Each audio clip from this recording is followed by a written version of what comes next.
النهاردة هنعمل سوا أحلى قرص بالعجوة طرية وهشة زي الجاهزة وأكتر. تعالي نشوف بقى الطريقة خطوة بخطوة وريحة الفرن اللي هتنقلك لأيام زمان، ومن جمالها مش هتقدروا تقاوموها، ولما تيجي تاكليها تدوب دوب في بقك، ومن جمالها هتعمليها على طول هتدمنيها وبتدوب دوب. يلا بينا بقى نشوف مقاديرها. هنحط 4 كوبايات دقيق اللي هي المج بتاعت الشاي العادي في مقدار نص كيلو. المج ده بيبقى نص كيلو 4 كوبايات. هننخلهم كده ال4 كوبايات لحد ما يخلص المقدار. لازم ضروري ننخل الدقيق كده. هنبتدي نخلص المقدار كله ال4 كوبايات وهنبتدي نشوف مكوناتها. باقي المكونات ايه كده. خلاص يعتبر خلصنا ال4 كوبايات نخلناهم، وان شاء الله نشوف بقية المكونات. طبعا اللي صفاية صغيرة فبعمل يعني حبة وحبة من الكوباية، حبة حبة. هنبتدي بقى نحط معلقتين خميرة صغيرين ممسوحين ومعلقتين 3 سكر. معلقتين 3 سكر دول انا حطيته خشن، المفروض يتحط معاهم السكر ناعم، بس انا للاسف ما كانش عندي السكر الناعم. 3 معالق صغيرين. هنا بقى كوباية الا ربع زبدة فلاحي، سمنة فلاحي، سمنة مش زبدة، سمنة، ومع ربع الباقي زيت. يعني 3/4 سمنة بلدي وربع تاني زيت يكون طعمه كويس. هنقلب المكونات الجافة مع بعض وهندفي بس الزبدة بصوا او السمنة. بصوا انا يا دوبك لدرجة انها ايه لسه فيها حتت باردة من فوق، على دليل على انها دافية. انا مش عايزاها سخنة عشان الخميرة ما تفسدش. نبتدي نقلب كله مع بعض كده ونعجنها عجن بسيط او نبسها بسيط، لانها قرص في منتهى الجمال وسهله. يعني يا دوبك هتخلي تقلبي كده، تشربي بس الدقيق بالسمنه لحد ما يختفي السمنه خالص وتحسي ان الدقيق كله شرب. بصوا بقى عامل كتله زي في ايدي كده، يبقى خلاص الدقيق خد كل السمنه اللي انا حطيتها زي ما انتم شايفين. هنرش بقى رشه فانيليا، فانيليا كده خام، ما تكترش عشان ما تمررش الكحك، عشان تديها ريحه بس. ممكن تحطي معلقه سمسم، انا ما حطيتش سمسم لان انا استكفيت بالسمسم اللي موجود في العجوه. انت لو حابه تحطي سمسم في العجينه حطي سمسم. هنحط معلقه صغيره مليانه بيكنج باودر. هنقلب برضو كده مع بعض ونبس كل المكونات مع بعض لحد ما نخلص اللي بس وتحسي ان كله كده يندمج مع بعض. هنبتدي بقى نجيب كوباية مية دافية، ومش هناخدها كلها، هنحط بالتدريج شوية شوية. كل ما نعوز العجينة حسينا انها عايزة مية هنحط شوية مية. بصوا شوية شوية. المقدار ده هياخد كوباية الا ربع مية بالظبط، وهوريها لكم في اللي وانا بشتغل. بصوا بعجن ازاي لحد ما حسيت انها يا دوبك عايزة شوية مية صغيرة تاني، بس كده. انا مش هحط مية تاني. هنقلب كده مع بعض لحد ما العجينة تتشرب المية، وهوريها لكم كده. خلاص العجينة شربت المية اهي. بصوا واتلمت خلاص من البولة بالمنظر ده اهي. بوريها لكم بقى، هوريكم بص فاضل قد ايه. ربع كوباية مية من الكوباية، يعني كوباية لربع مية بالظبط. بصوا بقى بتقطم معايا ازاي اهي. ده دليل على انها العجينة ناجحة، ما بتمطش معايا. هنجيب بقى العجوة، انا كنت محضراها عاملاها عجناها بشوية لبن وسمسم وفانيليا عشان تبقى طرية، عشان لما تحطيها في العجينة ما تنشفش اثناء الفرن. لازم تطريها باللبن او مية، لما تجيش لبن مية. هنمسك كورة كورة كده نكورها ونحط فيها الحشوة زي ما انت عايزة.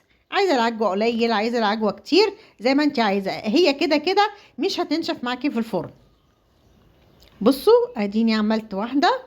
ممكن انت بقى تشكليها لو انت عايزه تشكليها، ليكي مزاج تشكليها بشوكه كده بالراحه كده وتشكليها. بس مش عايزه تشكليها يبقى ساده. انا بوريكم بس الفكره.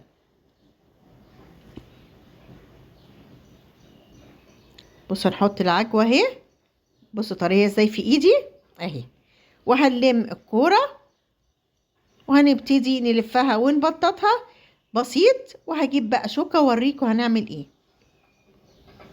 شوكة صغننة كده وهنبتدي نعملها. هنا عملت انا 2 سادة كده، وهوريكم الشوكة في دي دلوقتي.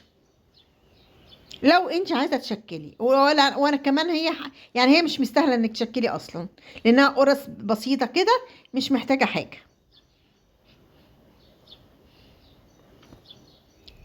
لانها مش كحك، دي قرص شاي، يعني احنا هناكلها كده مع كوبايه شاي كده قدام التلفزيون نفطر بيها الصبح، في منتهى الجمال.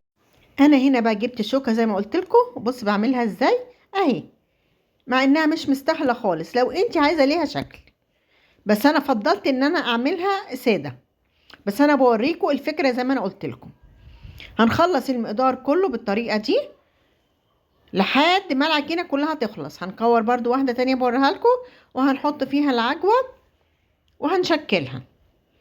اظن احلى حاجه ممكن تعمليها مع كوبايه شاي هي القرص بالعجوه. هتاكليها وهتاكلي واحده واتنين، وخفيفه جدا لانها مش عاملاها بسمنه مقدوحه، لا عاملاها بسمنه دافيه. واخدين بالكم؟ صراحه انا بوريكم الفكره بس، انما عايزه تعمليها ساده اعمليها ساده مفيش مشكله. هنا بقى بنبتدي نعمل واحده تانية بقى، هوريكم دلوقتي بسرعه كده. اهي واحده تانية بنكورها ونعملها زي الكوبيبه كده، وبندخل فيها حته العجوه. العجوه يا جماعه لازم تكون طريه، اوعى تعملوها يعني تجيبوها وتشكلوها على طول، لا العجوه لازم تعمليها بشويه لبن او ميه، تعجنيها كويس جدا، وتحط لها السمنه وتحط لها السمسم لما تحس انها طريه زي ما انا وريتها لكم كده. لان انا الاول ما كنتش بعمل كده، كنت احطها في الفرن الاقيها حجرت جوه الكحك او جوه القرص.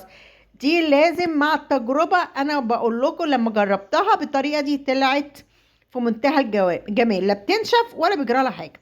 هنا بقى وريتكم القرص، حطيتها في الفرن وطلعتها. المنقط بقى اللي على الوش ده السكر الخشن اللي انا حطيته، بس هو في الشكل بس، انما في الطعم مش باين خالص ولا مقرمش ولا حاجه خالص، يعني ما تحسيش بيه. انما انت لو عندك سكر بودره يستحسن تحطي سكر بودره، هو بس بيبقى في الشكل بس كده مفيش اكتر من كده. بصوا هنا الجمال، بصوا لما طلعت بقى جميله ازاي، لونها رهيب رهيب زي ما انتوا شايفين اهي. هفتح لكم بقى واحده واوريها لكم من جوه عشان تعرفوا هي طريه ازاي وفي منتهى الجمال. بصوا انا قربت بالكاميرا عليها ازاي عشان تشوفوها عامله ازاي وتشوفوا لونها. هنفتح بقى واحده ونشوفها اخبارها ايه من جوه. بصوا بسم الله ما شاء الله، بصوا طريه وجميله وناعمه ويعني وخفيفه جدا اهي. بالهنا والشفا على قلوبكم، مش هتاخد في ايدك نص ساعه. شفتوا الجمال؟ ايه الحلاوه دي، في منتهى الجمال بجد، جربوها وهتعجبكم وهتدعولي. ندوقها بقى تبقى في منتهى الجمال. انا صراحه انا ما قدرتش اقاوم، انا اكلت منها بدقتها قدامكم اهو في منتهى الجمال. يلا بالهنا والشفا على قلوبكم واعملوها.